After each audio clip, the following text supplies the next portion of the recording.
madame, nous sommes plusieurs sur la ligne, raccrochez. Vous êtes avec une abonnée. Mais madame, raccrochez vous-même. Allô, mademoiselle? Mais non, ce n'est pas le docteur Schmitt. 08, pas 07. Allô? C'est ridicule. On me demande, je ne sais pas. Allô? Mais madame, que voulez-vous que j'y fasse? Comment ma faute? Pas du tout. Allô, mademoiselle? Dites à cette dame de se retirer.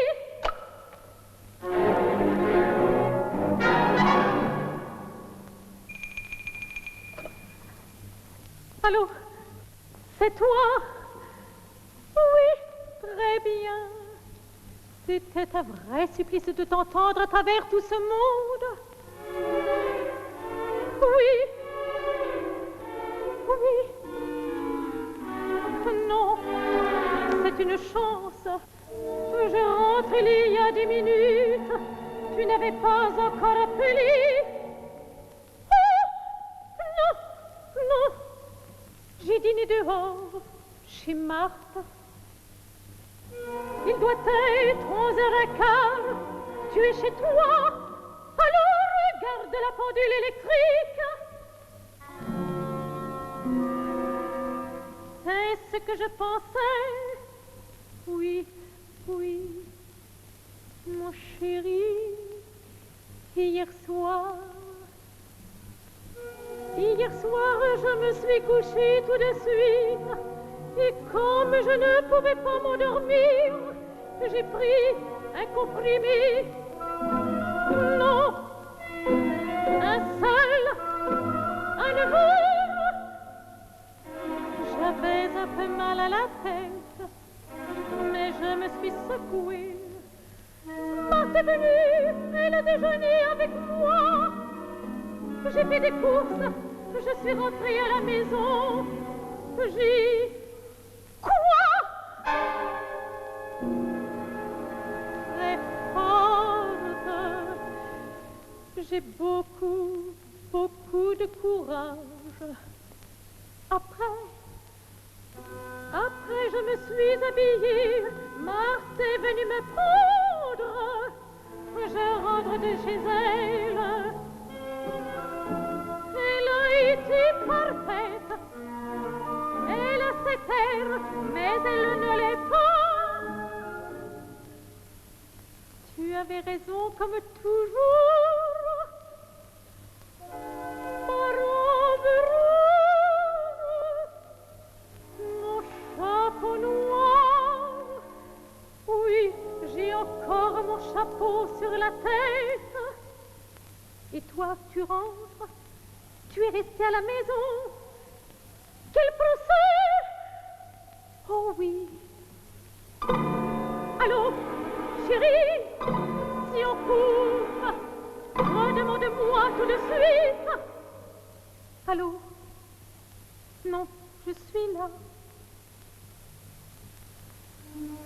Le sac, tes lettres et les miennes, tu peux le faire prendre quand tu veux. Un peu dur, je comprends. Oh mon chéri, ne t'excuse pas. C'est très naturel et c'est moi qui suis stupide. Tu es gentil, tu es gentil. Moi non plus. Je ne me croyais pas si forte. Quelle comédie? Allô? Qui? Que je te joue la comédie? Moi? Tu me connais? Je suis incapable de prendre sur moi. Pas du tout. Pas du tout. Très calme.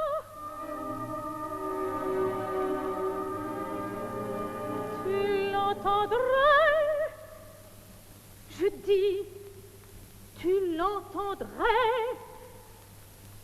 Ce n'est pas la voix d'une personne qui cache quelque chose.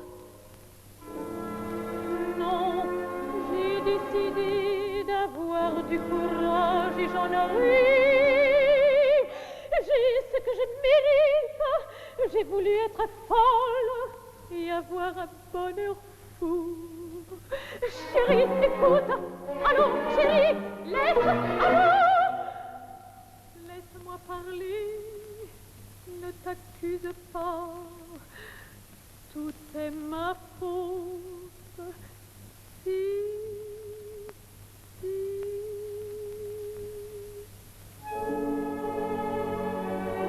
Souviens-toi du dimanche de Versailles et du pneumatique.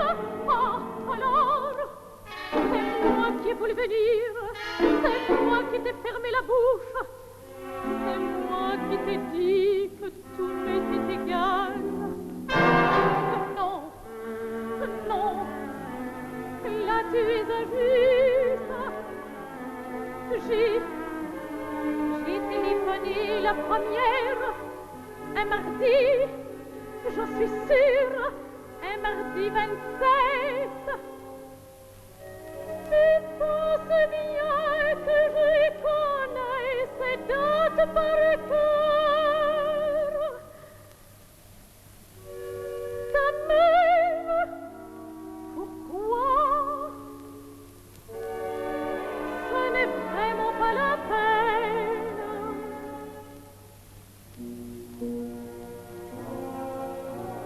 Je ne sais pas encore.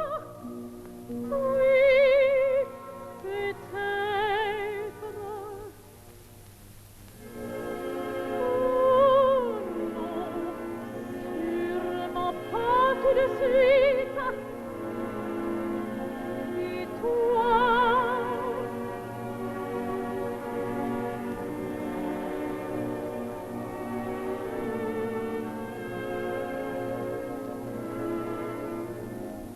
Demain, je ne savais pas que c'était si rapide. Alors, attends. C'est très simple.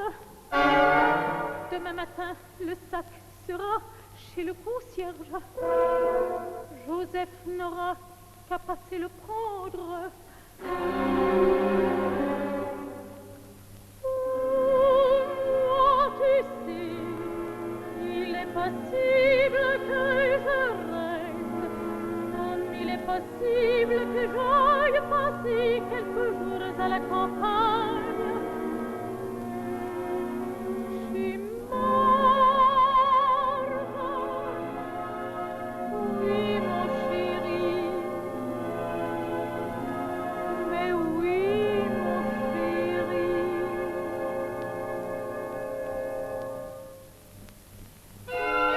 Allô? Et comme ça? Pourtant, je parle très fort. Et là, tu m'entends? Je dis, et là, tu m'entends?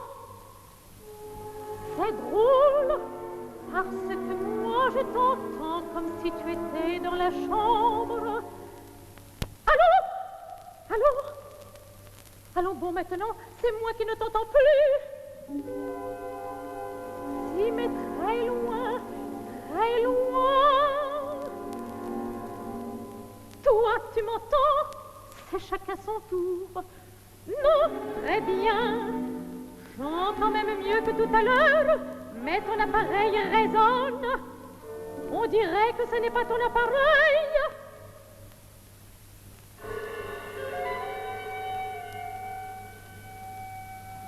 Je te vois.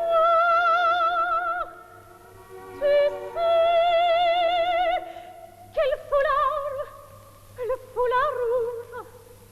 Tu as tes manches retroussées, ta main gauche le récepteur, ta main droite ton stylographe.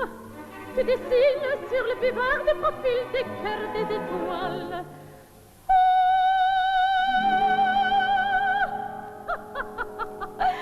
Tu ris, j'ai des yeux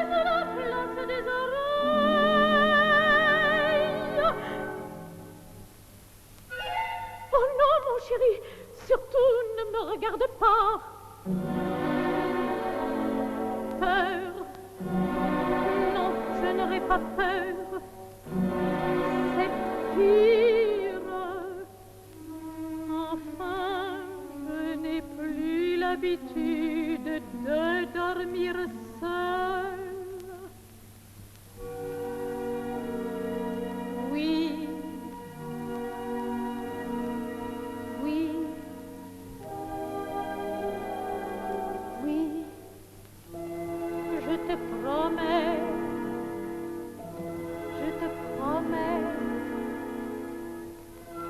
tu es gentil.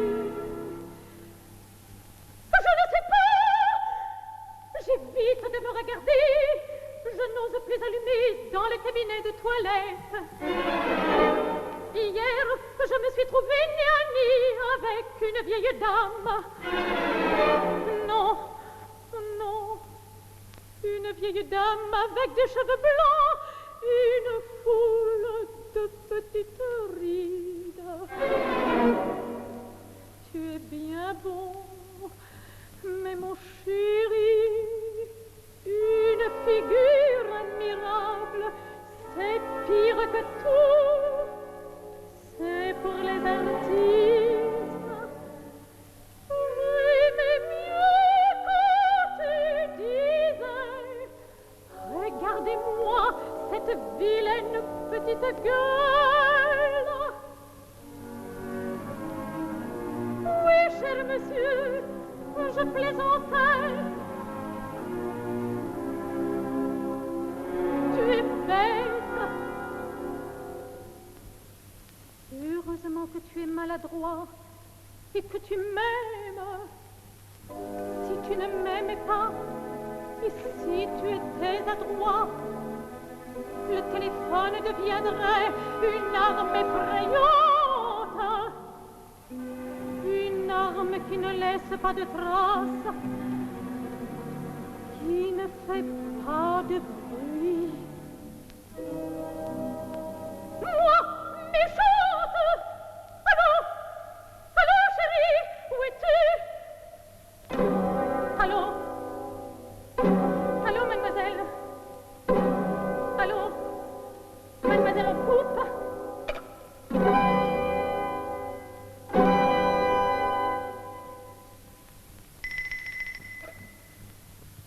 Allô, c'est toi? Mais non, mademoiselle, on m'a coupé. Je ne sais pas, c'est-à-dire... Si... Attendez... Au 1304,7. Allô?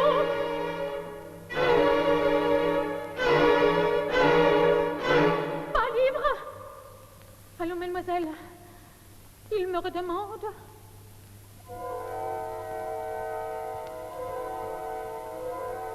Bien.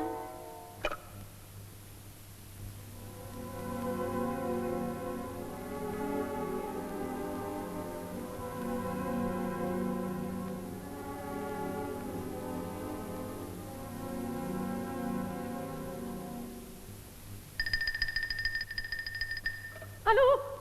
Au 04,7? Allô? C'est vous, Joseph? C'est madame. On nous avait coupé avec monsieur. Pas là! Oui, oui! Il ne rentre pas ce soir. C'est vrai, je suis stupide. Monsieur me téléphonait d'un restaurant. On a coupé et je redemande son numéro. Excusez-moi, Joseph. Merci. Merci.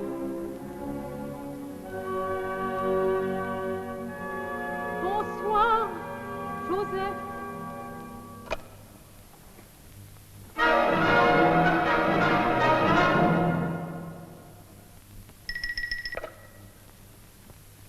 Allô? Oh, chérie,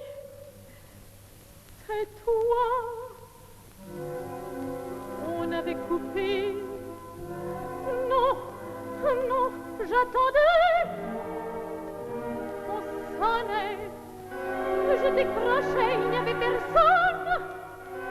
Sans doute, bien sûr, tu as sommeil.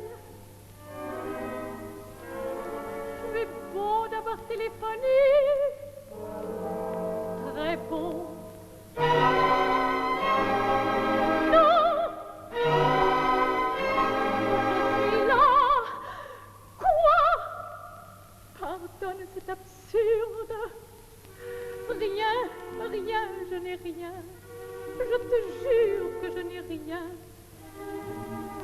C'est pareil, rien du tout, tu te trompes. Seulement tu comprends ou parle ou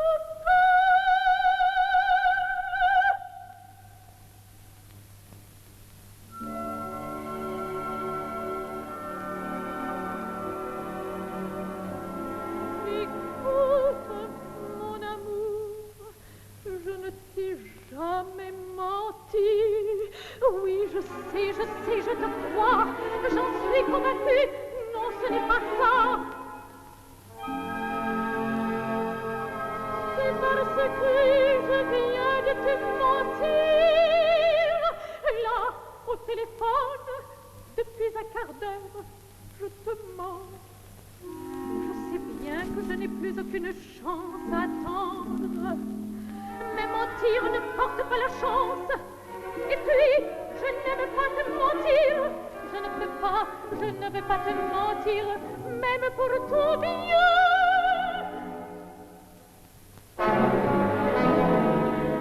Oh, rien de grave, mon chéri. Seulement je mentais en te dégriffant ma robe et en te disant que j'avais dîné chez Marthe. Je n'ai pas dîné, je n'ai pas ma robe rose, j'ai un manteau sur ma chemise, parce qu'à force d'attendre, ton téléphone, à force de regarder l'appareil, de m'asseoir, de me lever, de marcher de long en large, je devenais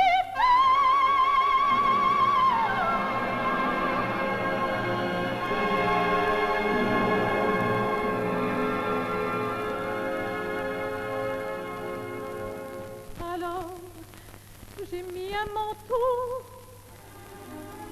et j'allais sortir, prendre un taxi, me faire mener sous tes fenêtres pour attendre.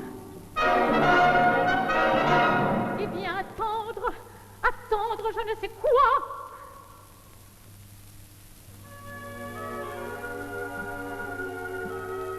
Tu as raison.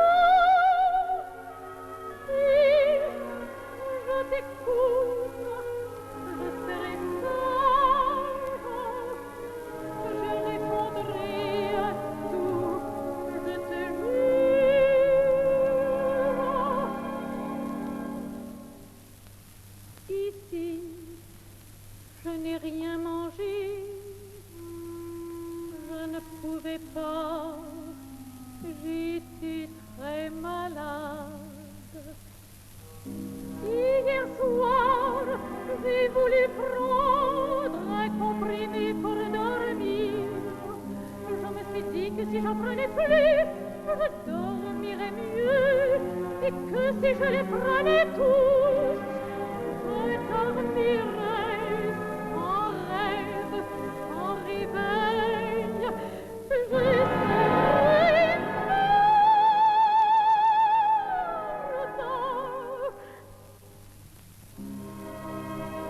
J'en ai avalé 12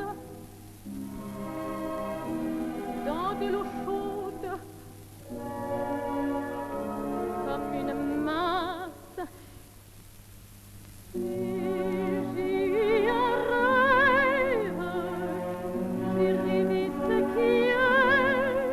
Je me suis réveillée toute contente parce que c'était un rêve. Et quand j'ai fait que c'était vrai, que j'étais sûre que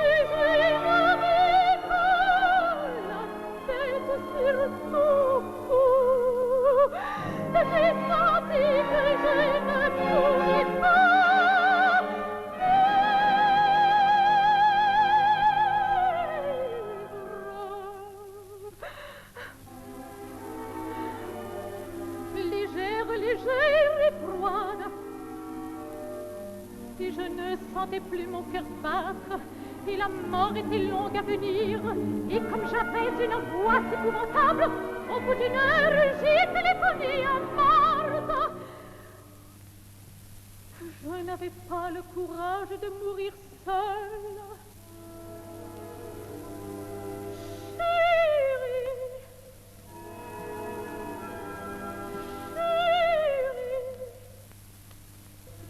Il était 4 heures du matin.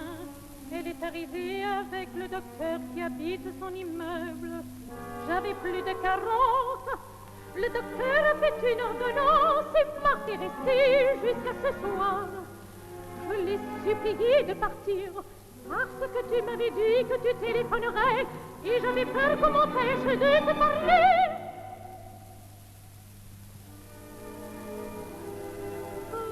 Très bien. Ne t'inquiète pas. Allô? Je croyais qu'on avait coupé.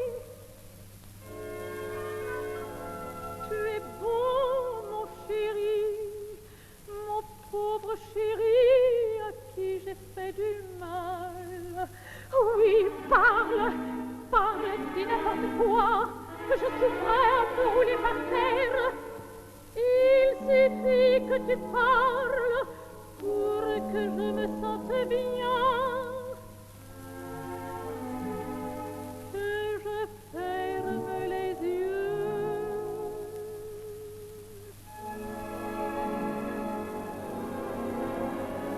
Tu sais, quelquefois quand nous étions couchés et que j'avais ma tête à sa petite place contre ta poitrine,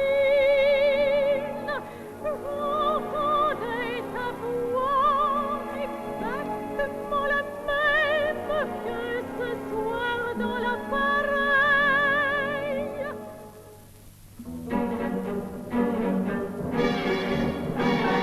Allô? J'entends de la musique? Je dis, j'entends de la musique? Eh bien, tu devrais cogner au mur et empêcher tes voisins de jouer de gramophone à des heures pareilles.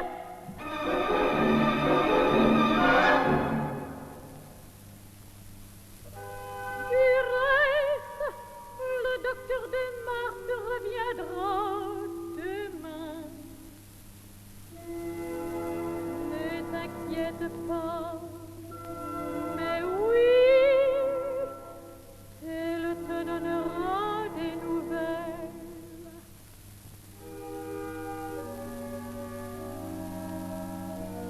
Avant-hier soir, j'ai dormi, je m'étais couchée avec le téléphone.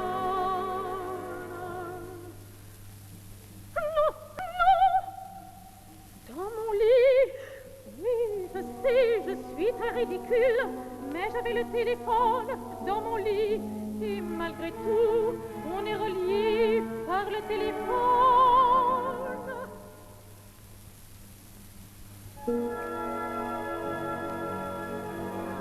Parce que tu me parles.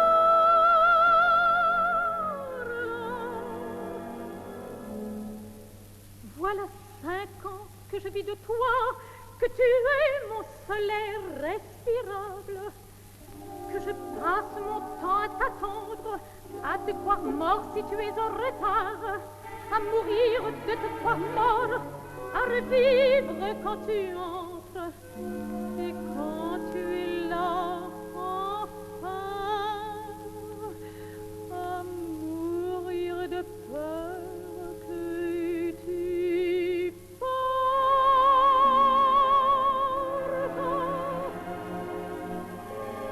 Maintenant j'ai de l'air parce que tu me parles.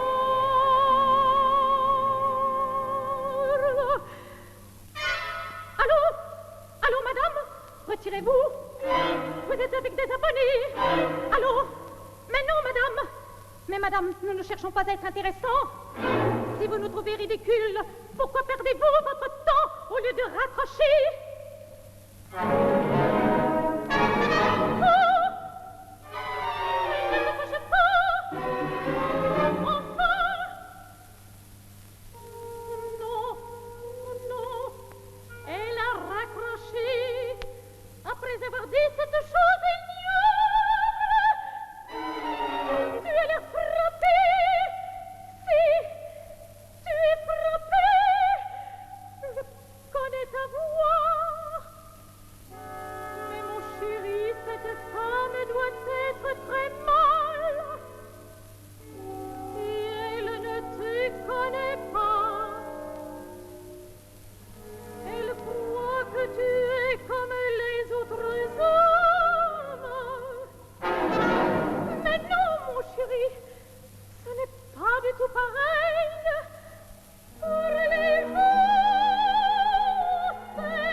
comme moi et de s'en moquer complètement.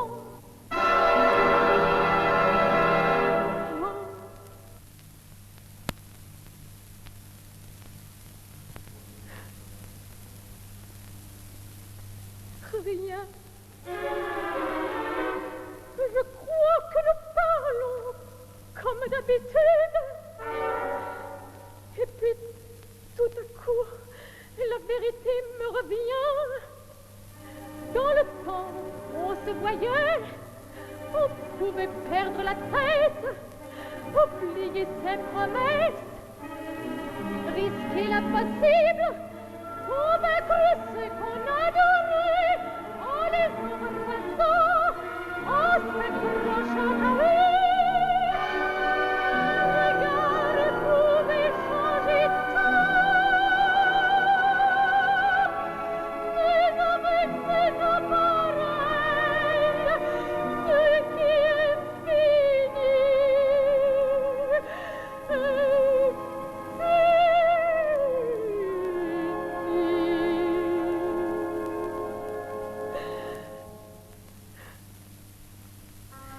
Sois tranquille, on ne se suicide pas deux fois.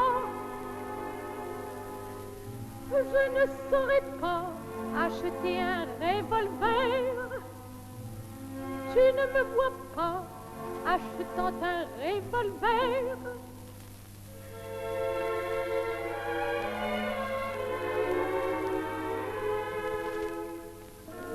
Où trouverai-je la force de combiner un mensonge, mon pauvre adoré?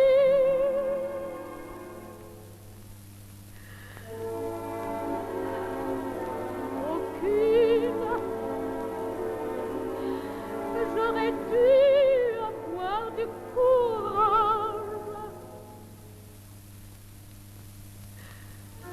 Il y a des circonstances où le mensonge est utile. Toi, si tu me mentais pour rendre la séparation moins pénible, je ne dis pas que tu mentes. Je dis, si tu mentais et que je le sache, si, par exemple, tu n'étais pas chez toi et que tu me dises non, non, mon chéri, écoute, je te crois. Si tu prends une voix méchante, je disais simplement que si tu me trompais par bonté d'homme et que je m'en aperçoive, je n'en aurai que plus de tendresse pour toi. Allô? Allô? Mon Dieu, faites qu'il redemande. Mon Dieu, faites qu'il redemande. Mon Dieu, faites qu'il redemande. Mon Dieu, faites qu'il redemande. Mon Dieu, faites.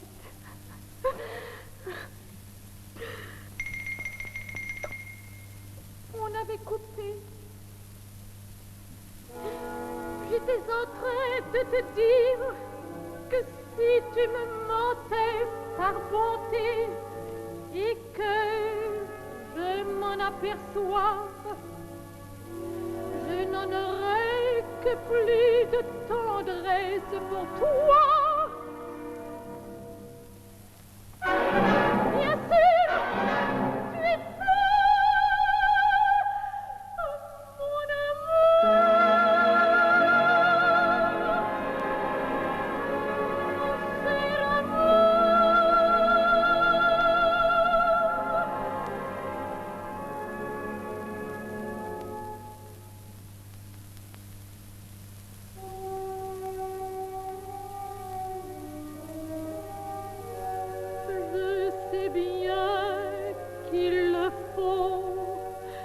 c'est atroce. Jamais je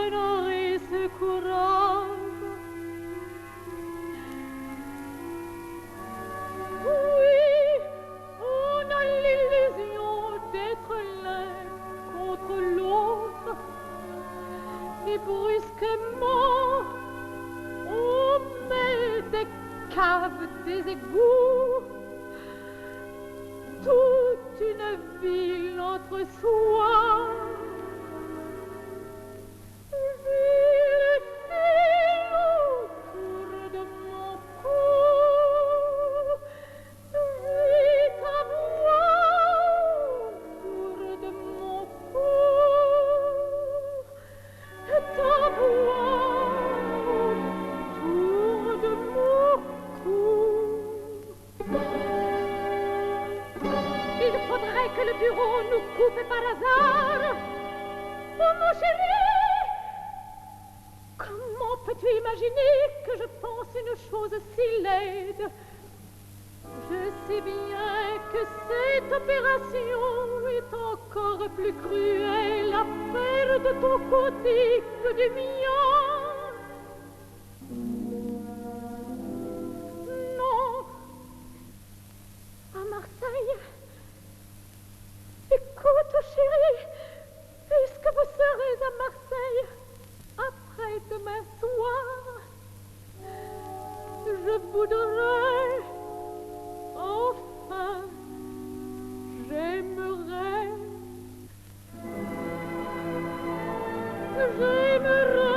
que tu ne descendes pas à l'hôtel où nous descendons d'habitude. Tu n'es pas fâché parce que les choses que je n'imagine pas n'existent pas, ou bien elles existent dans une espèce de lieu très vague et qui fait moins de mal. Tu comprends? Merci.